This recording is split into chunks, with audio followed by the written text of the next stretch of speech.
Boa tarde, ouvinte e auditório. A partir de agora, Entre Páginas especial com o filósofo, escritor, professor universitário, comentarista da Metrópole e da Folha de São Paulo, Luiz Felipe Pondé, com participação especial do diretor teatral e da Fundação Gregório de Matos, Fernando Guerreiro. E para comandar tudo isso, Mário Kertes. Quanta falsidade, hein?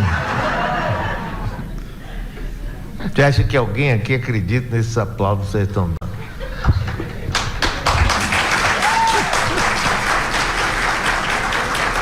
Isso é pra você. Eu acredito neles. Eu não acho que é falsidade, não. E pro grande Fernando Guerreiro.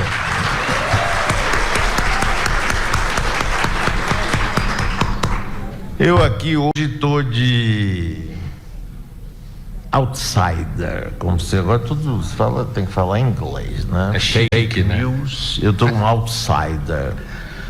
O programa aqui é Fernando Guerreiro e o nosso queridíssimo professor, escritor, filósofo, que já morou aqui na Bahia, viveu, estudou aqui, foram contemporâneos aqui de colégios rivais. Vieira na mesma e época. Cometeu a profunda insanidade de votar em mim em 1985. Depois ele se regenerou. Fui embora, né? Foi embora. Votei e fui embora. Aí se regenerou. Mas muito obrigado a presença de vocês. Nós estamos transmitindo também pela Metrópole, FM AM 101.3. Mais uma vez aqui nesse espetáculo, nesse lugar maravilhoso que é o Teatro Eva Herz. Você sabe que ontem eu entrevistei Pedro Herz, que falei, inclusive, que você ia estar aqui hoje. Ele pediu para ele dar um abraço pro seu amigo, meu amigo, com você. Ele é o filho da fundadora da Livraria Cultura e hoje presidente do Conselho da Livraria Cultura. Eva Herz, né? A fundadora Eva Herz. Eva Herz, pois é, que leva o nome desse teatro, né? Ele conta a história, ele lançou um livro recentemente, eu entrevistei ele sobre esse livro. Ele conta a história, inclusive, da vinda dele de judeus perseguidos da Alemanha e como agora eles cresceram e adquiriram a FINAC. Foi. Né? Que é um negócio importantíssimo, que uma organização francesa de grande sucesso e que por aquela razão desistiu do Brasil e eles compraram. Achei que foi uma coisa muito interessante para todos nós que gostamos de livro, de cultura, porque essa Livraria Cultura, ela, além de ser uma livraria onde você tem outras coisas, discos, etc, etc, filmes, o ambiente que ela cria, que é uma coisa extremamente importante. Eu, toda vez que ia para São Paulo, meus filhos moravam lá, não tinha uma vez que eu não fosse na Livraria Cultura. Para mim era sabe, é como via Salvador não ir na Igreja do Bonfim. Você mesmo não vai, mas de qualquer jeito. São dois templos, né? Mas nós estamos aqui hoje para assistir mais um lançamento de mais um livro desse extraordinário escritor, filósofo, professor universitário, comentarista da Rádio Metrópole. O mais importante é isso. O resto, ele sabe que... É coadjuvante. O resto é coadjuvante. Né? E Fernando Guerreiro vai começar a fazer esse programa aqui com o professor. Que livro é esse? Para ele não ter que divulgar e não fazer um papel ruim, quando terminar, vocês aqui do lado compram o livro. Certo? E bom, certo, porque vocês vão, estou sendo logo direto. Não, é melhor porque tem gente da editora aqui, eu apanho. Então, o livro tem que vender bastante, senão não chamam mais ele para vir a Salvador e não tem mais esse bate-papo. Então ele tem que vender legal. Então terminou aqui, ó: Amor para Corajosos, Reflexões Proibidas para Menores. É sobre isso que nós vamos falar hoje, não é, Pondé? Isso aí, eu espero. Todo mundo aí trêmulo, né? Com a vida afetiva passando na cabeça. Vai ser gente saindo daqui chorando, terminando relação, recomeçando relação, ligando para ex-namorado, ex-namorada. Hoje é o dia do desespero. pedindo desculpa, ô amor, Pondé me disse que eu agi errado com você, eu queria uma segunda chance, ou então despacha logo aquela peste que não serve mais pra nada, né? Chega em casa e faz amor, acabou. Pondé me disse que você não tem mais nada a ver comigo, que nosso amor é um amor gélido, vai embora daqui agora. Pura rotina. Pura rotina. Pura rotina, um porre geral. E eu não tive coragem de botar você pra fora, agora saia. Então hoje é um dia perigosíssimo. E os casais que estiverem aqui, quiserem fazer uma DR, lá tem um café maravilhoso, a gente reservou 4 mesas, tem escrito assim, DR. Aí o casal que quiser debater a relação sai e já vai para essa mesa reservada. Nardelli conduz o casal. Você sabe que tem casais que compram livros juntos, né? Eu acho o que é pão duro, porque é 1 para 2. Claro. Tem uma coisa pão dura nisso, né? A gente vai comprar 2, pelo menos, né? Mas comprar um livro para 2, E quer ler juntos. E compram 2 livros? Não, compra um livro só para o casal, para ler juntos. Então ele lê, ou ela lê a primeira, rasga, dá para ele. A ideia é que eles leem juntos na cama para poder... e vão construir uma relação melhor com isso, lendo o livro juntos. Ou acabar tudo de uma vez. Mas a expectativa é que vai construir uma relação melhor. Não achem que é autoajuda. Não é. Não é mesmo. É contra-ajuda. Ao contrário. Porque Luiz Felipe Pondé nunca foi um homem de autoajuda. Ele sempre foi um mundo contra um mundo melhor. Isso é o nome de um livro meu, inclusive, né? Isso foi que me chamou a atenção. Eu preciso me aproximar dele, porque esse negócio de por um mundo melhor, me desculpe, é o máximo das frescuras que eu detesto. Normalmente se mente, né? Paz. Aí sai, paz, todo mundo vai ali no Farol da Barra soltar as pombas da paz. Aí depois encontra um escurinho, a gente tem que falar assim, cuidado, um escurinho sentado no carro dele, assim, sem amassar, sem nada. Sai daí, seu banana, quer esculhambar meu carro? Tem um mundo melhor, paz, que coisa. Mas diga aí, professor, e o seu livro esse aí agora, como é que é? Então, esse livro, assim, eu escrevi o Filosofia para Corajosos, né? E que foi o primeiro livro que eu lancei pela Planeta. E a ideia era fazer um livro em que a gente discutisse filosofia. A gente inclusive fez o lançamento aqui também, né? Em que a gente discutisse filosofia assim, de um ponto de vista meio nietzschiano, uma coisa meio trágica, assim, de coragem, né? Uma virtude importante na tragédia.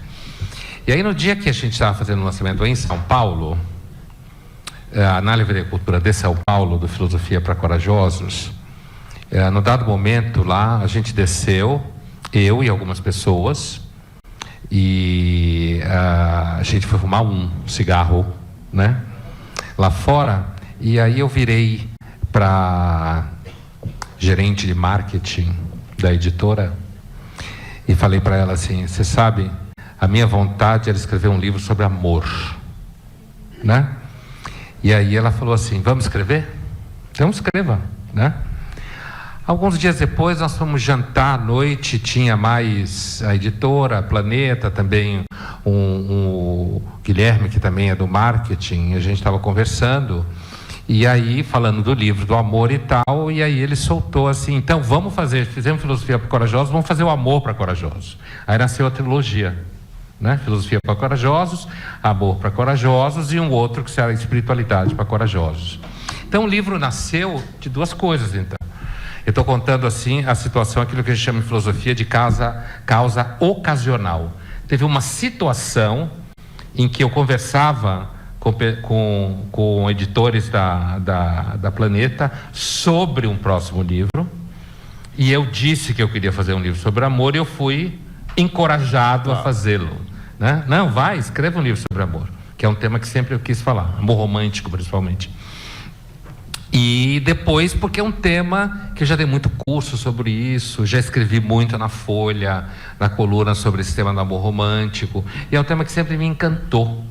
Então o livro, como eu digo no começo do livro, é uma espécie de confissão, assim, sobre o que eu penso do amor romântico. É um livro romântico, inclusive.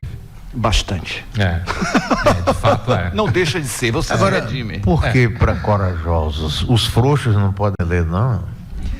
Os eu frouxos... mesmo vou ficar sem condições de dizer. Não, os frouxos podem ler, pode comprar, dar lucro do mesmo jeito, tá?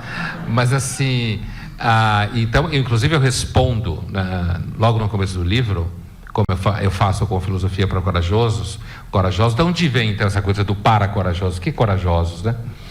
É porque existe, digamos, além do foco do amor romântico, que eu começo a discutir desde a origem medieval, quando começa a aparecer o tipo de literatura que depois a gente chamou de cortês, e a partir do século XVIII e XIX surge essa ideia de amor romântico, né, mas que é uma inspiração medieval, está na abertura do livro. E aí depois eu vou para discutir casos muito cotidianos, questões muito prosaicas do dia a dia relacionadas a amor. O Para Corajosos surge de uma intuição que eu tenho no livro, que é a seguinte: o amor romântico muitas vezes ele é antiético. Ele coloca você em situações de tensão entre o desejo e a virtude, entre o que você deve fazer e o que você deve sentir. Veja, essa não é uma descoberta minha, isso está na Idade Média. O Otávio Paz, o poeta mexicano, que inclusive eu cito no livro, define o amor medieval cortês romântico como um conflito entre desejo e virtude, né? Agora, o que eu digo então, por que é para corajosos? Porque refletir sobre o amor a sério, eu recebi e recebo e-mails, tenho recebido e-mails muito interessantes de pessoas que leem um livro, lançamento do livro em São Paulo, confissões rápidas de pessoas que chegam ao lançamento já lendo o livro e falando que o livro marcou muito porque falou o que ela sentia e ela sempre achou que ela era doente sozinha. O amor é uma doença, né? O amor romântico é uma doença.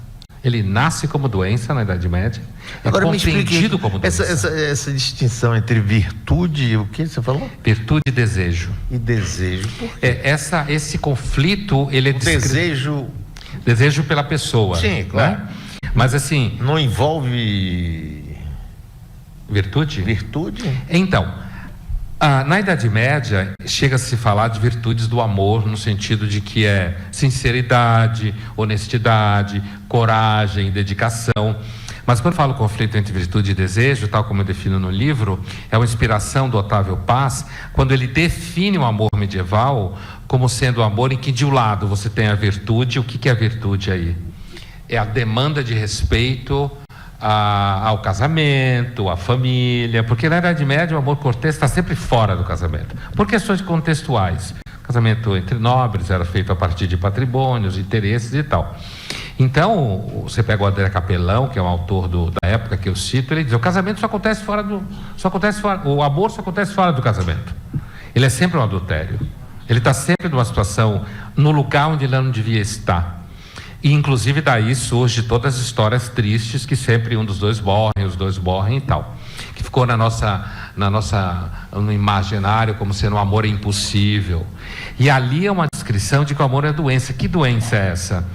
Você fica de tal forma obcecado pela pessoa, inclusive eu digo no livro numa hora assim, se você está num lugar e você cruza com a pessoa, o olhar rola uma energia, é melhor olhar para baixo. Não encare. Porque se você encarar e rolar alguma coisa, isso pode acabar com a sua vida. O desastre é iminente. Um desastre iminente. É melhor você olhar para baixo, olhar para o lado e cuidar da vida, se preocupar com a agenda que você tem. Então, o conflito entre virtude e desejo é porque de um lado você tem a virtude, que é uma vida em que você respeita os compromissos já instalados, uma história já construída, e do outro lado um desejo que aparece e começa a desorganizar essa vida. Daí a ideia do conflito. Então, e aí você corta o desejo, é isso? Castra a pessoa? Você olha uma pessoa, tem vontade de transar, vamos falar de comer a pessoa, mas olha, eu sou casado, ela é casada, não sei o quê, e aí... dois, né? Talvez não os dois, mas um dos dois. E aí, o que é que faz? Olha para baixo, é isso? Não, eu não digo, não, no livro eu não digo que você tem que olhar para baixo nesse sentido. Sim. O que eu quero dizer é o seguinte, olha, se você não quiser rolo, cuidado. Eu estou fazendo uma descrição medieval de que é um patos, né? Uma paixão, né? Então, como eu digo no livro, parafraseando um pouco Nietzsche e Kant, falando, olha, a vida nietzschiana é uma vida pelo patos, pela paixão. A vida kantiana é uma vida que visa longos acordos, permanências, rotinas, que também tem sua importância. Então, sim, muitas pessoas, quando experimentam o risco amoroso, corta o desejo. Amor, nós temos um longo acordo, não um casamento. Já pensou? Como? Amor, nós temos um longo acordo, não um casamento. Então. Então, você poderia dizer que o cotidiano mata o amor? Esse é um dos capítulos do livro, né? Em que eu pergunto, né, se o cotidiano mata o amor. Eu tenho que responder isso com muito cuidado para não acabar com a vida de ninguém aqui. Eu digo duas coisas no livro, né? Que primeiro há um entendimento, digamos assim, da literatura mais constituída, inclusive do cinema, de que o cotidiano mata o amor. Tá. Se você vai à literatura de época, século XII, XIII, isso está muito claro ali.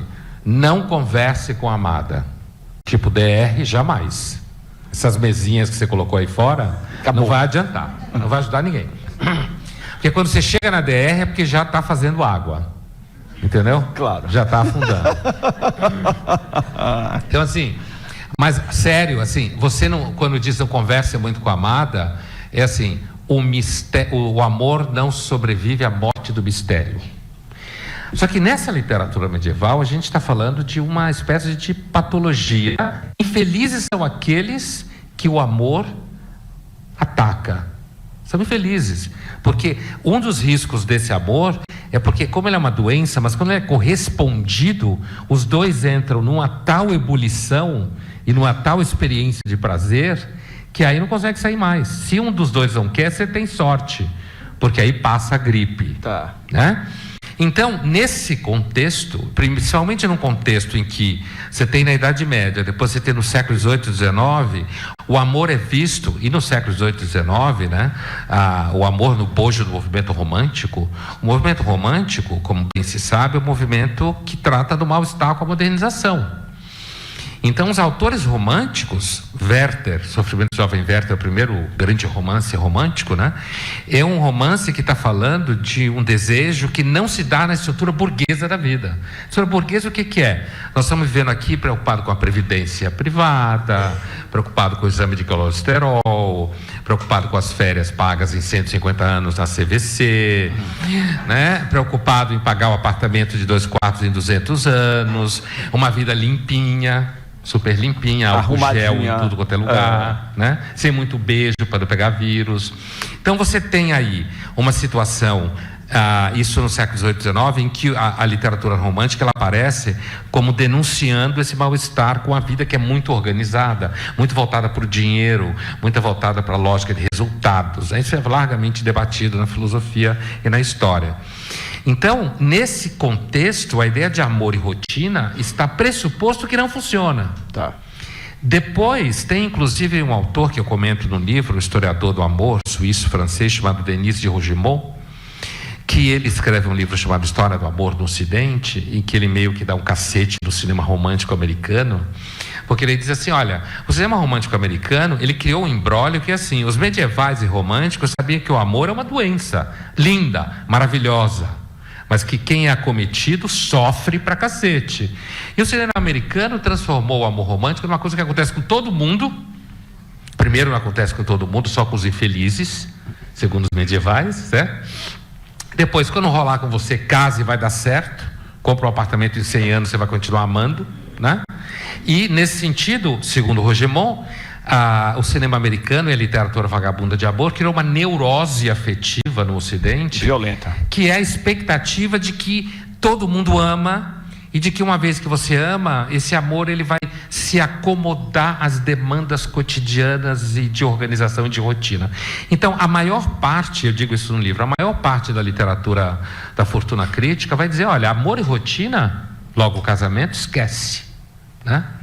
Agora, por outro lado, quer dizer, quando você ama uma pessoa, se você vive com ela, o amor tem essa característica de fazer você descobrir coisas em você que você não conhecia, gostos que você não sabia que tinha, possibilidades de coisas que você nunca fez, justamente movido pela experiência nova do amor. E eu digo no livro que assim, eu acredito que a ideia básica de que a rotina sempre mata o amor, você pode dar pelo menos o benefício da dúvida, dizendo que seguramente rotinas ruins matam o amor. É o que você chama de amor triste, né? Isso aqui é uma coisa que você define no livro chamado amor paixão triste. É o amor triste. Se você tiver rotinas mais interessantes, talvez não mate o amor. ele se transforma em outra coisa e você consiga a partir daí, porque nós somos seres construtores, né? Que nem abelhas e formigas. Vai no sex shop, compra um chicote, desaparece de casa 2 dias, dá um susto horroroso. E de repente, ao mesmo tempo, você vai fazer uma viagem. Aparece com um amante falso em casa, a mulher.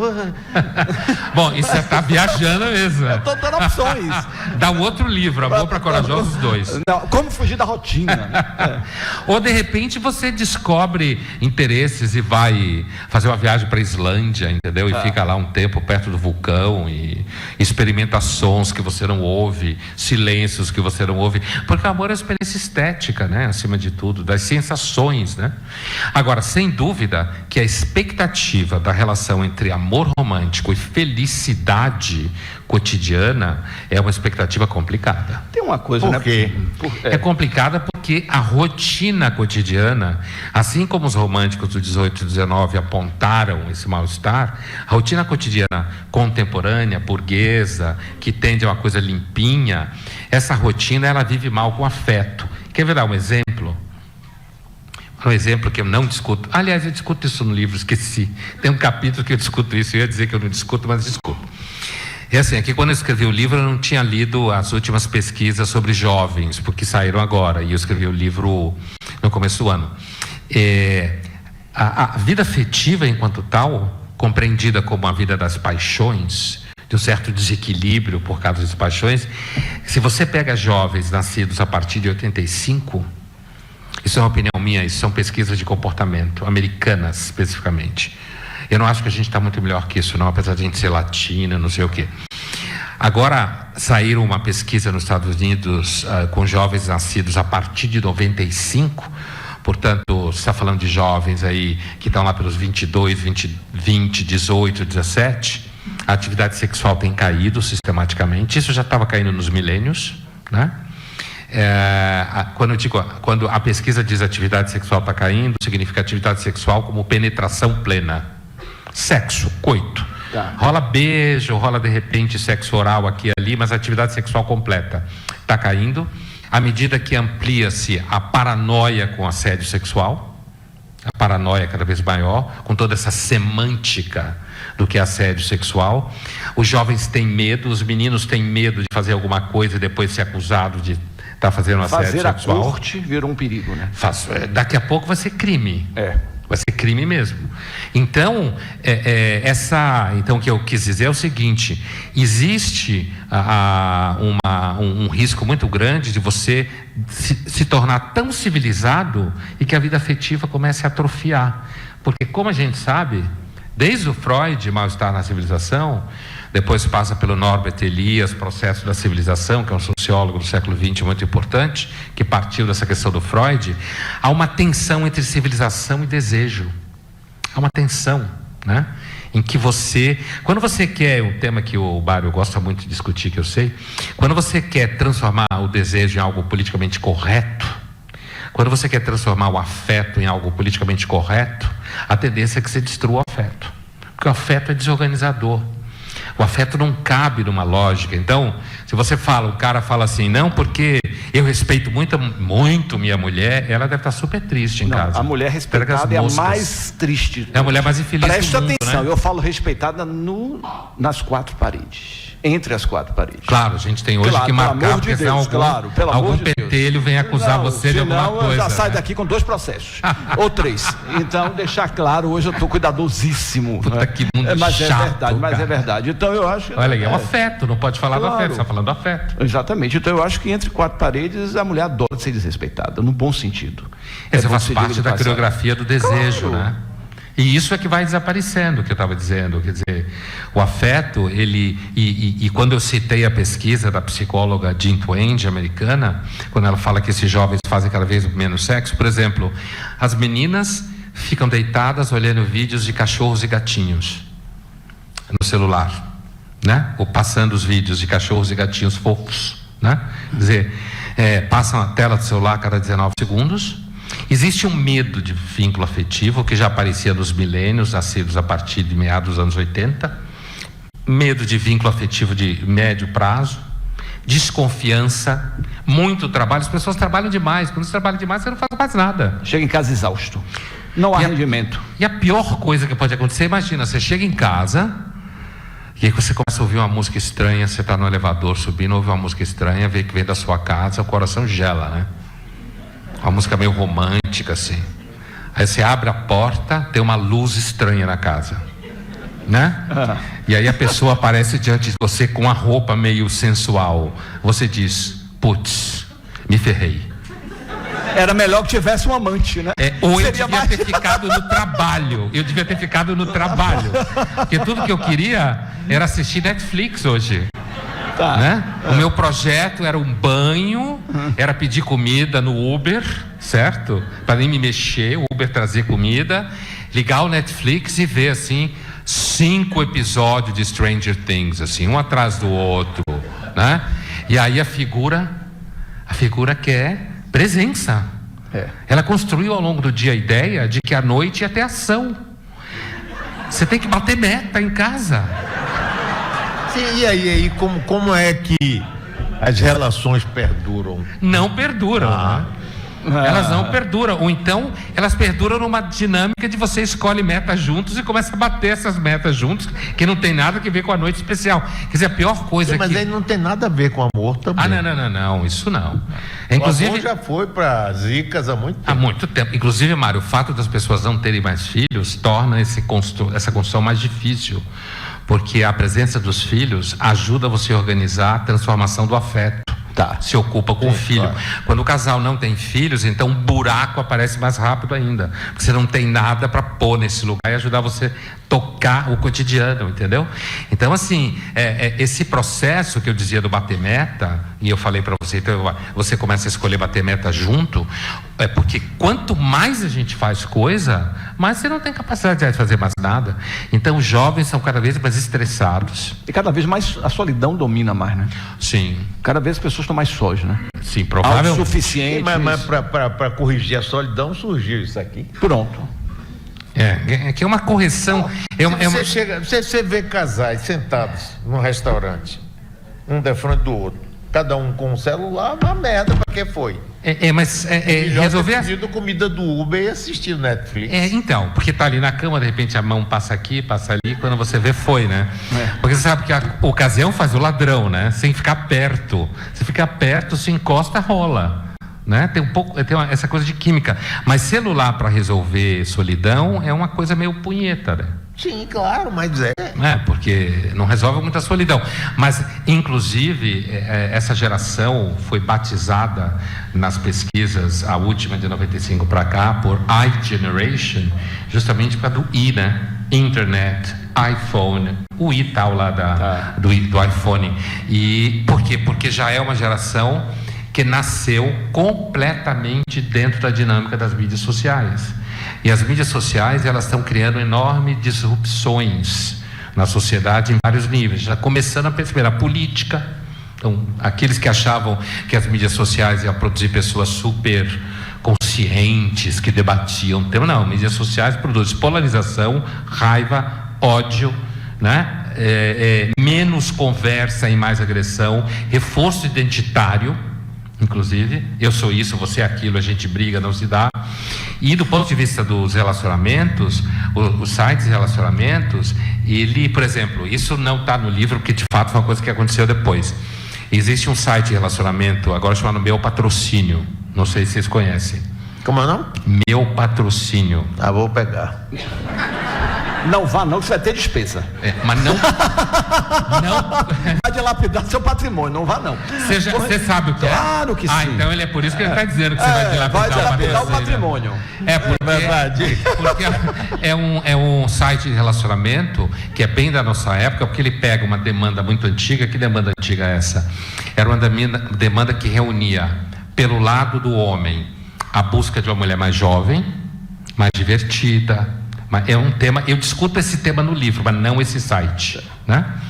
Porque ele ainda não tinha bombado quando eu comecei a escrever. Então, assim, mas essa demanda muito antiga do homem para uma mulher mais jovem, a novinha que fala nas músicas, certo? Então, assim, as novinhas. Então, por quê? Porque ela é leve, porque ela é divertida, porque ela gosta mais de sexo, porque ela não tem história, porque ela está interessada em você e ela gosta de um homem mais velho, gosta da segurança, gosta do patrimônio, gosta de viajar, né? De uma grifezinha. Então assim, mas veja, o site, ele meio que resolve 2, 3 passos do problema e coloca você já no 4º passo. Porque na medida que você fez o cadastro, está posto o que ele quer e o que ela quer. E aí os dois se encontram, você tem que fingir que um não sabe o que o outro quer. Entendeu a lógica? Não precisa fingir, né? E a gente sabe, falávamos de Nelson Rodrigues lá no camarim, amor compra, dinheiro compra até amor verdadeiro.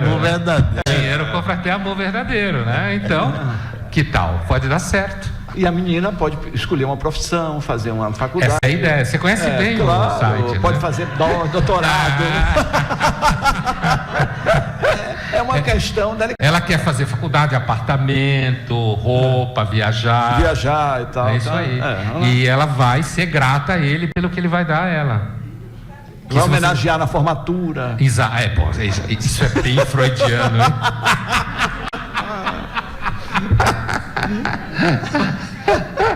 É melhor não divulgar que você vai no site. Não vou divulgar, não. Não divulgue, não. Mas já divulgou, né? Tô fora. Diga, Fernando. Bom, me diga mais uma coisa que eu acho interessante. Nelson tem uma frase, Nelson Rodrigues, lapidar, que ele diz: não se pode amar e ser feliz ao mesmo tempo. Opa! Eu falo isso no livro. E aí, como é que você vê essa história? Não tem como, não existe um formato que a gente consiga ter uma tranquilidade amorosa na vida, fora do tédio, fora do... Olha, a gente sabe que essa frase do Nelson, ela era muito repetida no contexto de uma coluna que ele assinava como uma mulher, né? Susana Flegg. É isso aí. Ele assinava como uma mulher e que foi uma coluna que durou muito pouco tempo, em que ele falava desse tema, dando conselho para as mulheres, supostamente uma mulher dando conselho para outras mulheres, dizendo assim: minha filha, deixe de besteira. Se você quer amar, saiba que você não vai ser feliz. Você sabe por que essa coluna saiu do ar, né? Quer dizer, saiu dos jornais. Porque várias mulheres começaram a se suicidar. Então, mas porque ele dizia coisas tão terríveis que as mulheres liam a coluna e se desesperavam. Aí o jornal cortou a coluna. Não, você está tirando minhas leitoras todas. É o velho tema do romantismo, né? Levado às últimas consequências. Werther também gerou suicídios entre rapazes, né? Do Goethe. Então, assim... mas a ideia é de que o amor, o Nelson é um romântico com todos os sintomas, né? Então, assim, o amor, ele cria em você tamanha sensibilidade aguda, tamanha dependência pela pessoa que você ama. Por isso que os psicanalistas, você quer broxar com o amor, vai ver uma palestra de psicanalista, né? Já o psicanalista aqui sabe o que eu estou dizendo. O psicanalista falando de amor é uma desgraça. Projeção narcísica, ideia maníaca.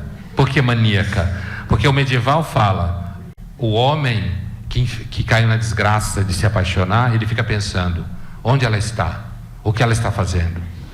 Com o que ela sonha? Ideia maníaca, né? Falta de confiança. Não, mas a pergunta, na verdade, devo esclarecer que no contexto dessa situação que eu estou fazendo, o ambiente não é exatamente de confiança, é um ambiente de obsessão mesmo, de dependência, de que você fica querendo estar com a pessoa de tal forma que você precisa saber o que ela está fazendo, o que ela está sonhando, porque você quer estar presente em todos os instantes dela. Porém, o tema da confiança que você levantou aí, que tem muito a ver com o debate do amor romântico, tem a ver, inclusive, se você pegar a fronteira entre amor romântico e obsessão é enorme, né? Otelo de Shakespeare, Dom Casmurro, certo? Quer dizer, o amor romântico, ele gera insegurança. Há uma idealização em nós, esse é um debate bem interessante que eu faço no livro, de que quando você ama, então você confia plenamente na pessoa que você ama. A experiência não parece apontar isso. Eu duvido que algum casamento esteja quente e a pessoa esteja completamente mergulhada na confiança. Não existe. Então, se você está confiando demais, perdeu a graça. Já Então, não tem mais interesse. Esse é Eu o tenho certeza romântico. disso. Ainda bem que ele está aqui na mesa. Total, Não tem né? como. Assim. Não tem como. Você deixa lá, ele não chegou até agora, deixa ele lá, que ele está se divertindo, eu tenho confiança total, está despachando. Deixa lá, se você arranjar outra mulher, é ótimo. Pelo menos não me perturba. Vai me encher Acabou. o saco Não aqui, tem aquela história do casamento, você fala assim, o cara tá. A amiga chega assim, cadê seu marido? Tá lá se divertindo, deixa ele. Ele não tá mais nem aí. Ou então é o cara que vira para a namorada na faculdade, no final da faculdade, ela diz: então, eu estou pensando em fazer uma pós em Barcelona. E ele fala: vai, meu amor, vai ser bom para sua carreira. Quer dizer, despachou. O politicamente correto, Mário, é uma das áreas que mais o politicamente correto faz estrago na vida afetiva. É dizer, não, isso é machismo. O cara não, ele pode muito bem querer que a namorada dele vá fazer uma pós em Barcelona para a carreira dela. Ele pode mesmo, mas com certeza ele não está mais afim dela nessa hora. Ele não vai estar mais muito afim, porque tudo bem, ela pode ir. E Barcelona, ela passou uma semana, ela está se distraindo. Então. Barcelona não tem escapatória. A gente pode até mudar o local para ficar mais tranquilo. Mas Barcelona. Mas se for em Barcelona, acabou. Ferrou mesmo, né? Ferrou. Então, o Nelson tinha uma das coisas, as ideias obsessivas do Nelson era: quando você chega em casa, você vai dar um beijo na tua mulher, ela oferece a testa, saiba que você dançou. Ela ofereceu a testa, né? Ou ela beijou você na boca, mas de boca fechada, o coração já fechou. A ausência da língua é o sintoma do fracasso amoroso. Sem língua, é isso aí. Isso é quando a língua se retrai, o casamento acabou. Porque quando há amor, a língua vai até a boca sem dente, como dizia o Nelson. A boca banguela. Agora, se a língua se retrai, pode se despedir e procurar outra coisa. Logo, né? Esse tipo de debate hoje é um tipo de debate que quase não existe. Quer dizer, você levanta essas questões, que nem você brincou aí falando, a mulher que é respeitada fica triste, aí você lembrou, estou falando em casa, na relação afetiva e tal, porque aparece um pentelho e já vem com um discurso, judicialização da semântica, como se isso que a gente está falando aqui não fosse verdade. Quando você fala, quando a língua se retrai, acabou o amor. Quando o Nelson diz que quando você chega em casa, a mulher te oferece a testa ou a boca fechada para o beijo, saiba que você dançou. Porque ela não está querendo mais saber de você. Ou ela tem um problema de mau hálito, algum problema que aconteceu, mas fora isso. Então você faz barulho quando toma sopa. Aí é grave. Lembra dessas mulheres do Nelson que não suportavam o marido que fazia barulho quando tomava sopa? Quer dizer, o amor acaba porque o cara faz barulho quando toma sopa. Né? Então é essa capacidade, o amor tem essa coisa concreta, ao mesmo tempo que ele é super romântico, ele é de uma concretude tão avassaladora, e hoje a gente está um pouco retardado mental. Agora, e o amor romântico hoje? Você falou aí da medieval, e hoje, como é que é o amor romântico? Existe? Olha, eu discuto Werther em sala de aula, né? Já discuti o Nelson também, alguns alunos montam peças, bonitinha mas ordinária, toda nudez será castigada, mas eu discuto sistematicamente Werther, do Goethe, né? E aí a gente chega numa discussão contemporânea, no sentido de eu perguntar, assim, eu dou aula há 22 anos, tá, de graduação, para vocês terem uma perspectiva de que eu não estou falando de uma coisa assim, tipo, dei aula ontem, assim, há 22 anos. Tá. Ainda hoje eu entro em sala de aula 3 manhãs por semana, apesar de que eu diminui muito por causa dessa vida louca, mas eu gosto muito de dar aula, na graduação, principalmente. O aluno de pós já é comprometido e tal. E é comprometido com laço, copira, título, citação, aquela palhaçada que virou a pós-graduação. Então, assim, e eu pergunto todo semestre, né, Mário? E assim, é crescente o número de jovens que falam que não acreditam no amor romântico. Que não existe amor romântico. Os meninos que falam não acreditam no amor romântico, eu sempre chamo a atenção deles, né? Porque a sala de meninos e meninas eu falo: escuta, para de falar babaquice. Aqui tem meninas na sala, você fala que não acredita no amor romântico, você não pega ninguém nessa sala.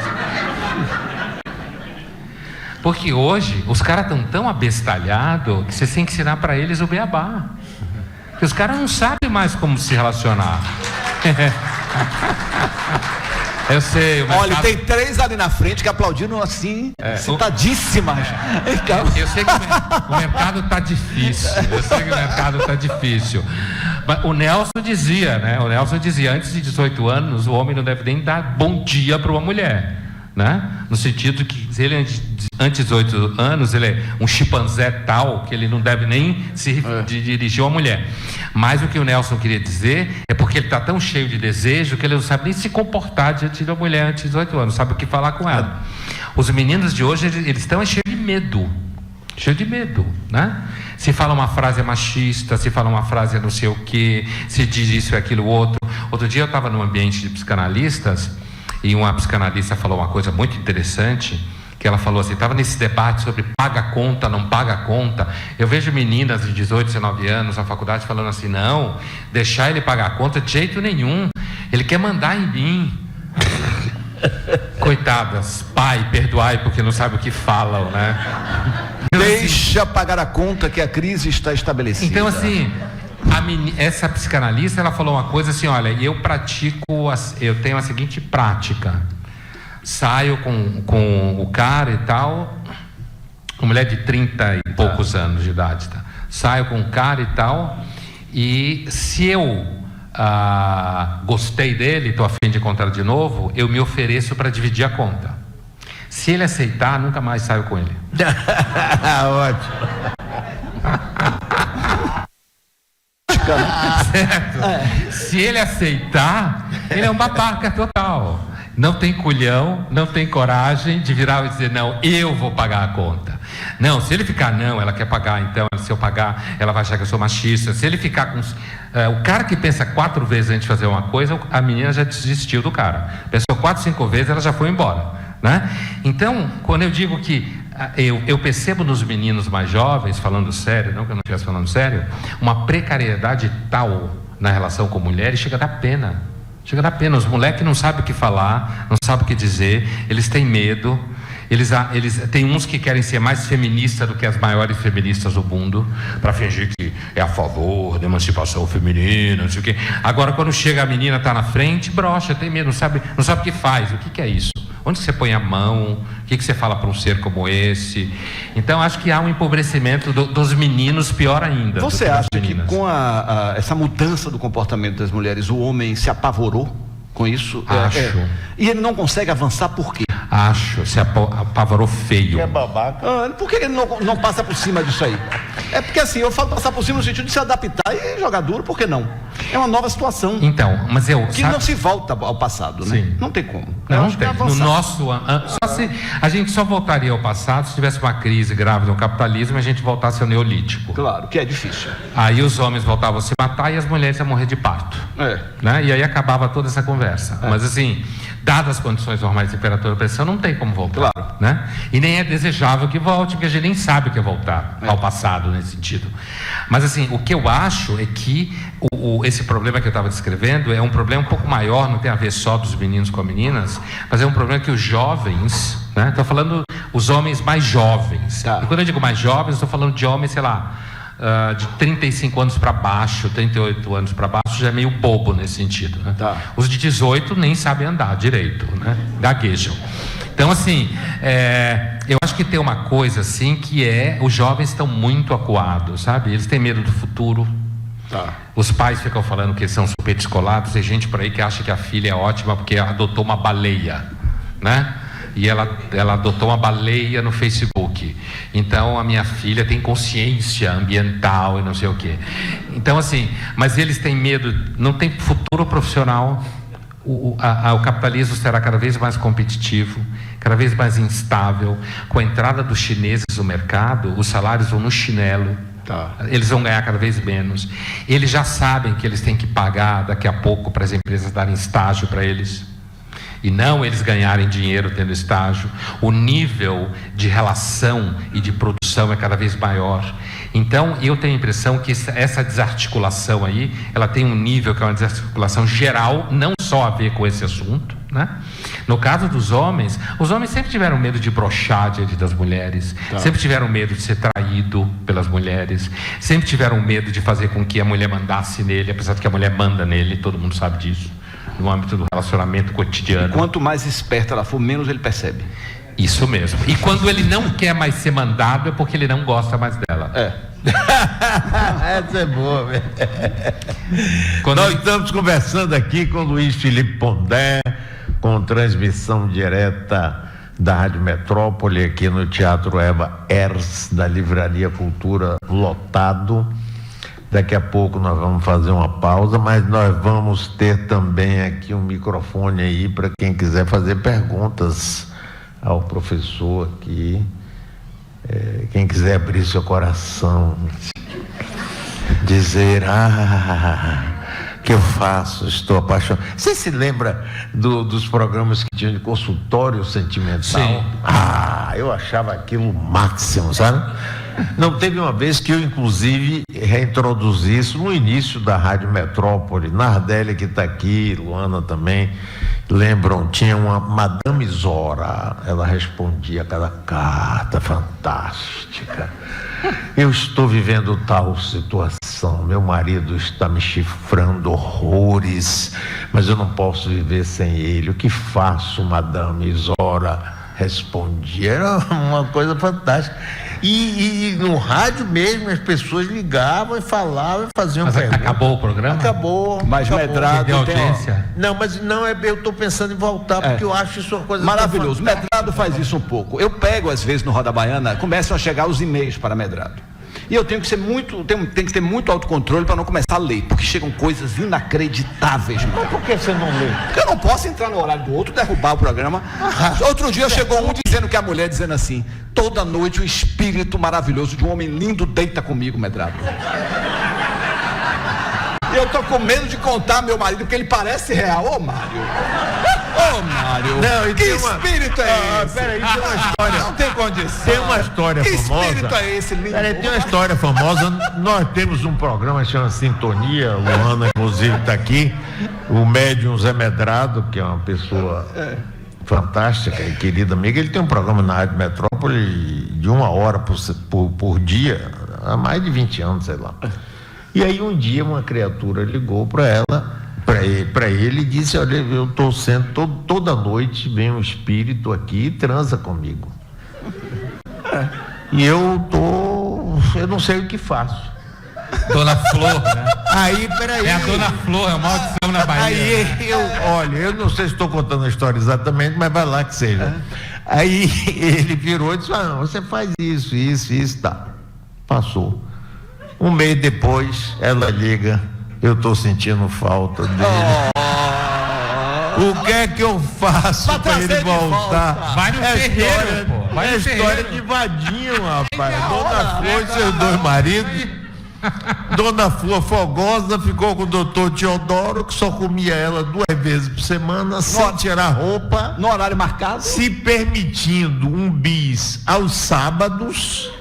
E Vadinho ferrava todo dia, só podia morrer de saudade de Vadinho, né? Mas você sabe que eu recebo uns e-mails assim, e perguntas no canal do YouTube, e e-mails por causa da coluna da Folha, quando eu trato desses temas, que são e-mails bem interessantes também. Sabe, assim, de falar de uma expectativa, isso é o caso de mulheres, né, que falam muito dessas coisas, de uma expectativa, assim, de que os homens tivessem menos medo, fosse mais a ação dentro de casa.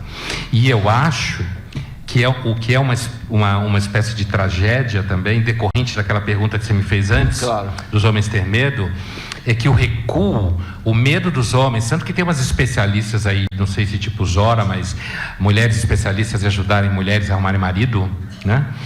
Que é sempre um mercado que tem, em que elas dão o seguinte conselho: olha, a primeira vez que você sair com ele, não fale da sua vida profissional, não toque no assunto, porque se você tiver uma vida profissional melhor do que a dele, ele nunca mais aparece. Então você fale, sei lá, de literatura, fale de cinema, fale de viagem, mas não comece a falar que você faz isso, que você trabalha no telo, porque se ele começar a perceber que você está melhor que ele, então esse tipo de Isso é real? Isso A vida toda eu quis ter uma mulher que tivesse muito mais dinheiro que eu, que me sustentasse. Não, mas fosse então, mil vezes mais inteligente que eu, porra, ele não acha. Mas você é uma exceção, não, Mário. Não. Mas se ela humilhasse, ele botava pra fora. Chega assim, olha aqui que eu tô ganhando, você tá ganhando nada. Botar pra fora uma roda, botar ela pra dentro, vem cá. Bora, conta conjunta. Meu Deus. Olha, é assim, eu acho que hoje em dia, sem dúvida nenhuma, tem mulheres que ganham mais do que homens, né? E o número de casamentos que têm dificuldade com isso são grandes. Inclusive, não é exatamente a questão só do cara ganhar mais dinheiro, dela ganhar mais dinheiro do que ele. É a questão dela achar que ele está parado no tempo. Às vezes ele pode até ganhar menos, mas se ele não estivesse mexendo, fazendo coisas... Sabe, um homem que parece estar morto, que não tem nenhum tipo de atividade. Então você já sabe, você casar com uma mulher rica, vá se mexendo. Senão ela bota você pra fora. Ou então se mexa muito bem. Vá se mexendo. Ou então se mexa muito bem na Muito bem, mas... Inclusive com a língua. Exatamente. Se você não se mexer... Cadê o microfone para começar aí? Cadê? Quem é? Quem é você? Fale no microfone. Ela está com o microfone, não fala no microfone. Fale alto. Como é seu nome? Luísa. Você trabalha onde, minha filha? Na Rádio Metrópole, de Dr. Mário Kertes. Você, viu? Tem alguém aí que queira falar? Se alguém quiser fazer uma pergunta ao professor, por favor, se identifique, fique em pé. Já tem o primeiro aí, depois a gente chega lá. Se identifique, nome e tal, não precisa dar mais coisa, só o nome, Maria João. Signo ajuda às vezes, né? Olá, boa tarde. Nino Teixeira. Eu queria fazer um questionamento a respeito dessa discussão, sempre que os escritores, os comentaristas fazem dentro das relações, só inclui homens e mulheres, e o terceiro sexo que há. Por que não discuti-lo um pouco mais? Olha, eu na verdade, eu falo isso no começo do livro, né? Eu esclareço uma coisa. Primeiro, eu na verdade não acho que hoje em dia não se fale sobre o que você chamou de terceiro sexo, ou se a gente se referia às formas distintas de vida homoafetiva, homossexual, homoerótica, né? Ou você tem lésbicas, gays, queer, todo esse universo, né? Que nós vamos botar um pouco, seguindo o que você falou, dentro do âmbito do terceiro sexo, tá? Não, eu acho que às vezes, inclusive, se fala bastante disso hoje em dia. Eu acho que, na verdade, se fala mais do que se fala sobre questões a ver com homens e mulheres. Pelo menos no âmbito do debate, se você pegar o crescimento disso no âmbito da dramaturgia, se você pegar o crescimento disso no âmbito das discussões, inclusive de gênero, se você for para o universo da academia, o que você chamou de terceiro sexo, e as discussões ao redor disso, está muito mais presente, a ponto de que, às vezes, fica aparecendo, e aí eu vou dar um exemplo. Eu estava, onde essa psicanalista fez esse comentário, era um encontro que eu não sabia. Eu fui participar do fechamento no dia 19 de novembro, que é o Dia Internacional do Homem. Você sabia disso? Não. Eu não sabia. Eu aprendi lá, porque eu perguntei, mas por que vocês resolveram fazer um seminário de psicanálise sobre homem num domingo, né? E ela me disse, mas hoje é o Dia Internacional do Homem. Você não sabia? É o seu dia. Eu falei, não sabia. Né? Se existe o Dia Internacional do Homem, e aí, como foi apresentado no começo do dia, olha, o foco do debate aqui é o homem heterossexual. Por quê? Porque o homem heterossexual é o problema. Primeiro, está em extinção. Segundo lugar, é o culpado de tudo, certo? É aquele que é o foco de todo tipo de crítica. Isso, elas dizendo. Eu cheguei no meio do evento, não vi a parte da manhã, vi a parte da tarde, porque eu ia falar no final, lá para as 7 da noite, mas eu queria acompanhar um pouco para ver as mesas, né? No período da tarde. Então, a questão era assim, olha, o homem heterossexual, ele é um problema, porque ele é o culpado, ele é o opressor, ele é o machista. Todo mundo sabe disso, isso é um beabá. Hoje você aprende isso na escola, já da infância. Então, eu respondendo para você, eu acho o contrário, eu acho pelo contrário. Eu acho uma discussão um pouco mais aberta sobre homens e mulheres levada no âmbito heterossexual, eu acho que é isso que está faltando. E é isso que apareceu naquele seminário, naquele dia em psicanálise. No livro, né, como eu cito na abertura um autor medieval, e ele fala, eu vou citar mais ou menos de cabeça, o amor é uma doença do pensamento. É a primeira frase. O amor é a doença do pensamento, uma vontade de beijar e abraçar, né?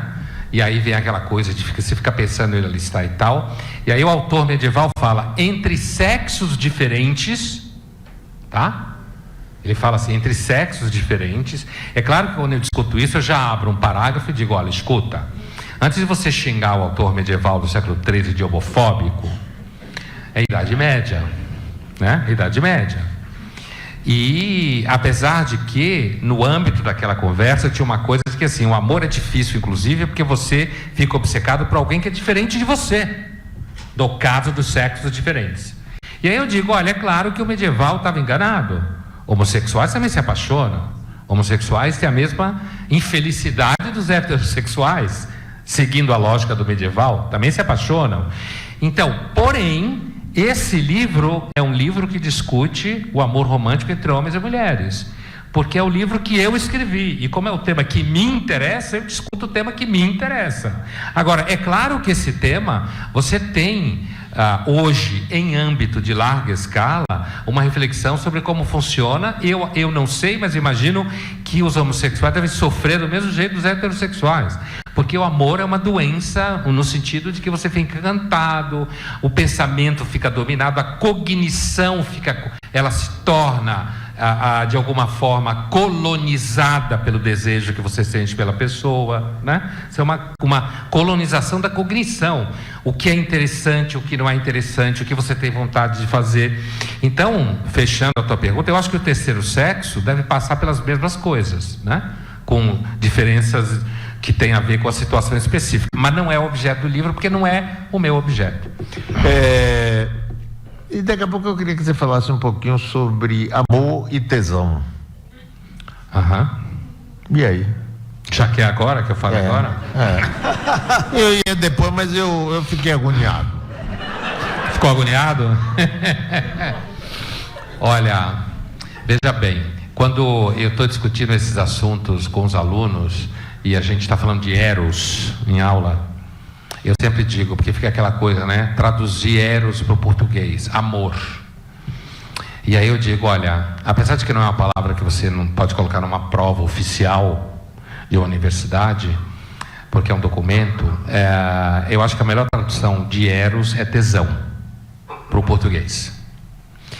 E tesão no sentido não só do tesão erótico, como a gente fala da linguagem que leva ao sexo, mas tesão, porque o eros na Grécia, ele tal como ele é apresentado por Platão no diálogo O Banquete, ele é na realidade uma figura híbrida, que é filho de um deus, que se chama Poros, que o nome é traduzido por abundância, riqueza, e por uma mortal chamada Penia, que a tradução é carência. Por isso que quando você tem baixa de glóbulos brancos, você tem leucopenia, certo? Então, assim, visitando a velha faculdade de medicina da UFBA.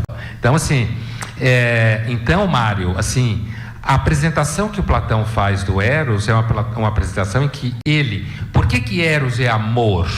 Porque o amor é uma coisa que transita entre uma carência e a percepção de que existe uma riqueza em algum lugar.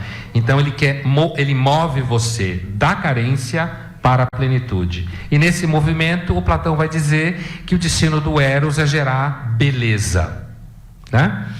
Conhecimento lá na frente e tal, no sentido filosófico.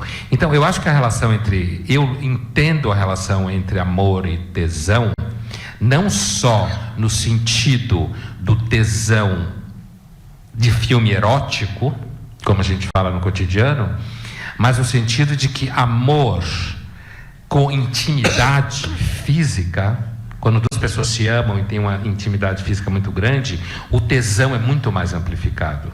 É isso que eu penso, isso que eu sinto. Quer dizer, a intimidade física, ela produz uma intimidade psicológica junto com isso, e nesse sentido, eu entendo que tesão com amor é um tesão que é muito mais interessante, muito mais legal do que um tesão de uma noite só. O que não significa que você tem que jogar fora a noite, né? Tem umas noites sós que são ótimas, é isso que eu quero dizer.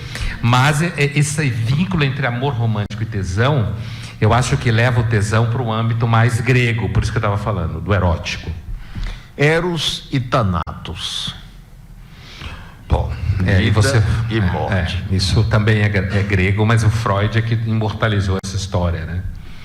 E no Freud, é claro, assim, o desejo amoroso, que a gente chama de amoroso romântico, ele também se alimenta do tanático.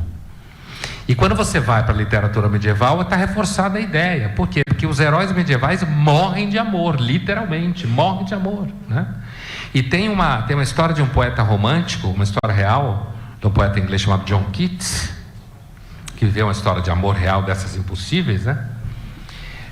Com uma mulher chamada Fanny Brawner, que tinha um pouco de dinheiro, ela era um duro, ela tinha um pouco de dinheiro, então o casamento, eles não puderam casar, e quando a mãe deixou casar, ele morre de tuberculose. Tem uma história super triste, morreu em Roma, está enterrado junto com Percy Shelley, né? Poeta romântico também, marido da Mary Shelley, do Frankenstein.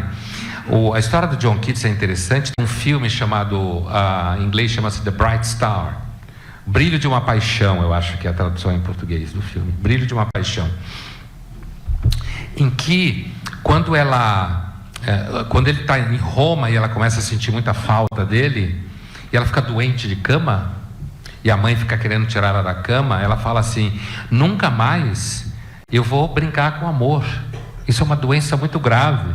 E quando ela recebe a notícia de que ele morreu de tuberculose em Roma, ela perde, isso são cenas do filme, ela perde o ar, e a mãe tem que abraçar ela e fazer aquele exercício, né? Respire comigo, né? Que aí você traz a pessoa para dentro do ritmo da respiração de novo, ela sentindo você respirando colado nela, né? Porque ela perde o ar. Então, assim, portanto, a relação entre Thanatos e Eros no amor romântico está dentro da estrutura narrativa, né? Você está na própria ideia de que você pode morrer de amor. E essa ideia, isso hoje em dia, é claro, olha, pessoas que leram um livro, como eu estava contando, mandam e-mails para mim falando que vivem histórias assim, que já viveram histórias assim. No lançamento que eu tive, eu não sei se foi em São Paulo ou Porto Alegre, não lembro mais, no final, na última pessoa da fila, veio uma senhora, que era uma senhorinha de mais de 70 anos, chorando, e ela virou para mim e pediu para eu assinar o livro e pôr a data, tá? X, que foi o dia que a gente estava lá, e ela disse para mim assim: olha, hoje morreu o amor da minha vida. Ele era o pai da minha filha, nunca casou comigo. Certo? E ela pediu para eu assinar, pôr o nome dela e pôr a data, que era o nome que morreu o grande amor da vida dela. Então, o que você tinha ali, provavelmente? Você tinha um amor fora do casamento, com quem ela teve um filho, e com quem este homem teve relação com ela ao longo da vida de alguma forma. Ali não havia nela, eu até troquei uma ideia com a menina que estava do meu lado, da Planeta, né? A Ana, acho que foi em São Paulo isso. E perguntei: você acha que tinha rancor no que ela falou ou que tinha amor no que ela falou? Não, acho que tinha amor no que ela falou, né? Ela teve uma experiência. Então, o que eu quero dizer com isso? O que eu quero dizer é que um livro como esse, uma das minhas expectativas é que ele ajude minimamente a gente reencontrar a semântica do amor. Semântica em filosofia é palavras, significados e tal. Que a gente, porque está muito essa discussão política sobre sexo e amor, isso é uma broxação geral. Total. E eu ainda acho que ele é levado à frente por gente que não ama, não faz muito sexo e tem a vida muito infeliz. Ou então é cínico. Não, mas é porque cínico. Eu conheço algumas pessoas que discutem, mas aprontam. Não, mas tem essa outra versão tem também, saúde. porque até discutir isso com você aqui, eu acho que tem as pessoas que não fazem, mas tem aquelas que fazem e que ao mesmo tempo fazem o jogo todo. Mas essas têm saúde. Tem, né? claro. Eu estou falando daqueles azedos e daquelas azedas, que as universidades estão cheias, certo? De gente com a vida afetiva bem ruim, bem triste, e que constrói esses discursos que destrói a semântica dos afetos. E eu acho que uma das coisas que eu acho que um livro como esse, e o retorno que eu tenho recebido, é de que ele ajuda a você dizer, não, eu vivo isso daqui. E vocês vão poder comprar esse livro daqui a pouco, autografado por ele. Estamos conversando com o Luiz Felipe Pondé, que é diretor do Teatro Eva Ers, da Livraria Cultura do Salvador Shopping. Temos mais uma pessoa que quer fazer uma pergunta. Seu nome, por favor. Lucilene. Eu li seu livro, eu achei o capítulo que trata de pai, um amor de pai, filho, né? Bem interessante. Mas assim, eu fico com uma dúvida meio angustiante, porque eu mesmo sou pai de uma jovem de 20 anos, e eu acho que antigamente o respeito se impunha muito pelo medo. E hoje a gente tem que demonstrar muito conhecimento para convencê-los, às vezes, de alguma coisa. Mas também tem outra questão que eu fico pensando. Hoje os filhos demonstram, às vezes, uma independência e, por outro lado, dependência, entendeu? Então, essa coisa ambígua. Eu queria que você falasse um pouco mais desse capítulo. Tá. De fato, foi bom você ter perguntado, porque, apesar de que eu falo no começo do livro, esse é um livro sobre amor romântico, eu digo, eu vou tratar de outras formas de amor também, né? Como você bem lembrou. Falo do amor entre pais e filhos, falo do amor místico, inclusive religioso. Tem alguns capítulos em que eu toco em temas que não são amor romântico. Olha, essa questão do amor entre pais e filhos, o tema da dependência, e isso tem a ver com o que eu estava falando antes, né? Eu acredito que os jovens, a geração de 20 anos hoje é a geração que mais toma ansiolítico que já existiu na face da Terra. Então, toda vez que eu vejo algum pai e mãe falando, não, porque meu filho é super descolado, eu tenho vontade de falar, para de falar besteira, né? Os jovens não estão descolados, coisa nenhuma. Inclusive, aqueles que têm uma ideia muito fixa sobre o que o mundo deve ser, está pior, né? Porque muitos jovens chegam rígidos. Essa ambivalência da qual você falou, eles chegam na universidade rígidos, duros, cheios de opiniões na cabeça, mas morrendo de medo de qualquer tipo de experiência concreta de vida. Tanto é que universidades americanas têm safe spaces, que é lugares onde ninguém pode falar nada que constrenja ele, coitado, porque senão ele entra em crise. Tem a paciência. Mas existe uma coisa chamada safe spaces. Que é isso? Então, e eu vejo isso em sala de aula, alguns alunos que começam a falar, não, olha, isso é difícil para mim. É que aqui no Brasil a gente é um pouco mais são com essa coisa. A gente é um pouco mais são. Mas assim, então essa ambivalência a qual você se refere, eu acho que ela remete a uma coisa que é o seguinte, por um lado, a tal da independência, ou de que você tem que conhecer muita coisa, os pais ficam muito inseguros mesmo. Os pais, assim, não é à toa que tem muito jovem por aí de 30 anos que não quer ter filho. A taxa de natalidade, despenca. Eles querem ter cachorro, não filhos. Né? É sério. É sério isso? Basta olhar. Assim, o crescimento do número de casas de repouso é enorme e as maternidades quebram. E os pet shops estão aí crescendo. Pois pet shop. Botar Pet Metrópole. Pet Metrópole, sucesso. Então, você já abriu um Pet Metrópole? Não é sacanagem. Mas é uma ideia. Então, assim, eu acho que tem, assim, uma dificuldade com a maturidade por parte dos pais hoje. E essa dificuldade, o Nelson aponta nos anos 60, muito interessante, quando o Nelson diz que nos anos 60 tinha aquelas granfinas cariocas, que segundo o Nelson eram todas falsas, porque granfina de verdade só tem em São Paulo, o Nelson dizia, que é onde tem dinheiro. No Rio não tinha granfina, só tinha granfina que trocou o nariz por um nariz de cadáver, né? Com Zerbini. Mas ela fazia festa e ela queria que ela e o marido fumassem maconha junto com o filho. E quando o filho ficava com os amigos fumando maconha e o marido queria dar um esporro neles e botar ele de castigo, a mãe brigava com o pai e o filho acabava batendo no pai, e a mãe batia a palma porque achava que porque o filho era jovem tinha razão. O Nelson chamava isso de a razão da idade. Porque o jovem é jovem, ele tem razão. Eu acho que a insegurança dos pais está muito ligada a essa intuição que o Nelson teve. Desde os anos 60 e 70, os pais entraram numa batida de como eles tinham que aprender com os filhos. E que o legal é ser jovem. Que está tudo ultrapassado, é tudo careta. Isso daí fez um enorme estrago, me parece, na capacidade dos pais terem qualquer relação com os filhos em que essa relação significasse que o pai era o narrador da vida, o pai e a mãe, como se fala, né, em filosofia, o narrador da vida. Isso, claro, tem vínculos com o processo modernizador, de destruição de conhecimento antigo, de desvalorização de tudo que não existia antes do iPhone, né, para usar isso como um clichê. Agora, ao mesmo tempo, isso acontece junto com a dependência a qual você se referiu, porque os jovens são cada vez mais inseguros. Quando dizem por aí que os jovens sabem o que quer, mentira, não sabe o que quer. Por isso que às vezes a política resolve, porque você entra para a política assim como quem entra para uma igreja, certo? E aí você entra para aquele negócio e aquilo dali organiza o significado do resto de uma vida que está meio vazia, e você fica em cima daquele negócio.